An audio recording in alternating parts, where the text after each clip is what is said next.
और आइए अब देखते हैं 5 बजे से पहले 5 बड़ी खबरें। मोदी सरकार में मंत्री रह चुके पशुपति पारस को आज पटना में मिला अपना सरकारी आवास खाली करना पड़ा। इस घर में बने रहने के लिए उन्होंने हाईकोर्ट का भी दरवाजा खटखटाया, लेकिन राहत नहीं मिली। अब उन्होंने यहां से अपना सामान खाली करना शुरू कर दिया है। अब वो पटना के कौटिल्य नगर में अपने निजी घर में रहेंगे। यही पार्टी ऑफिस बनेगा और 2025 के बिहार विधानसभा चुनाव की तैयारी भी यहीं से होगी। जिस सरकारी आवास को पशुपति पारस से खाली करवाया गया है, वो बंगला अब चिराग पासवान को आवंटित किया गया है।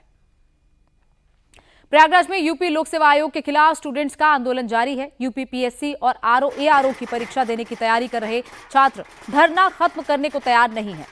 वो अपनी मांग पर डटे हुए हैं। उनका कहना है कि एग्जाम एक ही दिन किया जाए और नॉर्मलाइजेशन का नियम हटाया जाए।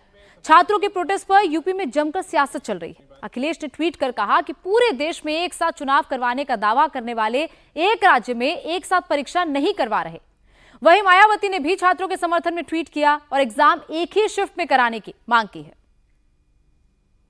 दिल्ली के पर्यावरण मंत्री गोपाल राय ने दावा किया है कि पिछले कुछ सालों की तुलना में इस बार दिल्ली में प्रदूषण कम रहा है।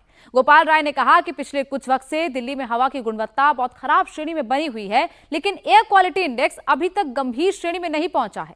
उन्होंने कहा कि दिल्ली सरकार ने समय रहते विंटर एक्शन प्लान लागू कर दिया था। पराली जलाने की घटनाओं में भी कमी आई है। इसके अलावा गर्म तापमान और तेजी से चल रही हवा ने भी प्रदूषण कम रखने में अहम भूमिका निभाई है। जम्मू कश्मीर से गौ तस्करी का हैरान करने वाला मामला सामने आया।